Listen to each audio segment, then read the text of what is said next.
सर्वविस्वन्यस्तपादपद्मायते वामहस्तालोलवेदशास्त्रायते ज्ञानसूर्यायते दत्तरूपायते श्रीवेणुगोपालकृष्णाय वन्दनम् श्रीवेणुगोपालकृष्णाय वन्दनम् श्रीवेणुगोपालकृष्णाय वन्दनम् శ్రీదత్తవేదము అక్షర ప్రసాదము.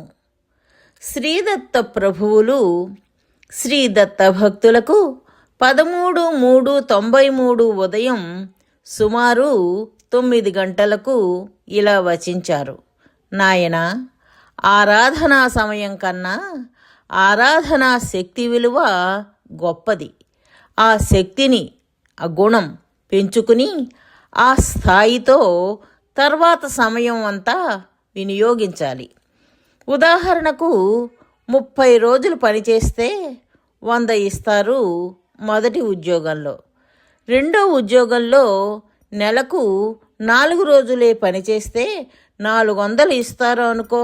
అంటే రోజు పనిచేసే శక్తి స్థాయి విలువను పెంచారు రెండో ఉద్యోగంలో. కనుక మొదటి ఉద్యోగం నుండి రెండో ఉద్యోగంలోకి మారాలి. అంటే రోజు చేసే దైవారాధనలో భక్తి యొక్క స్థాయిని పెంచాలి. అంటే నన్ను ప్రేమించే స్థాయి తీవ్రతరం కావాలి. అప్పుడు ఆ 4 రోజుల దైవారాధన విలువ 30 రోజుల దైవారాధన విలువ కన్నా గొప్పది. ఇక మూడో ఉద్యోగం ఏమంటే 30 రోజులు పనిచేసి 3,000 రూపాయలు తీసుకోవడము. ఇలా భక్తి యొక్క స్థాయిని పెంచుకున్న తర్వాత ఆ స్థాయిలో సమయం అంతా ఆరాధన చేయాలి. ఇలా 3 అవస్థలున్నాయి సాధనలో. ఆరాధనలో కోరిక ఉండరాదు. కోరిక విలువను పోగొట్టుతుంది. ఉదాహరణకు బిచ్చగాడు మీ ఇంటికి వచ్చి దీనాతి దీనంగా పిడికెడు మెతుకులు అడిగితే కసురుకుంటారు.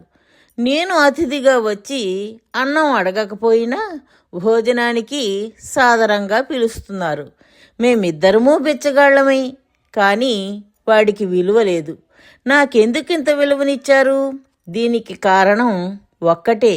నేను మీ ఇంటికి మీ అన్నం కోసం రాలేదు, కేవలం మీకోసమే వచ్చానని మీకు తెలుసు.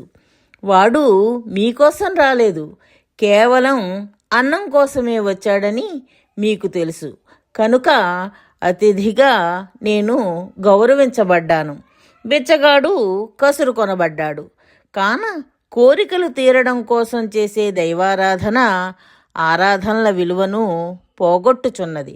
ఆరాధన కోరిక కోసం కాకుండా స్వామి కోసమే చేయాలి. కోరికపై ధ్యాస ఉండరాదు. మీకు కావలసింది మీరు కోరకుండానే నేనే సాదరంగా ప్రేమతో తీరుస్తాను అని వచించారు స్వామి.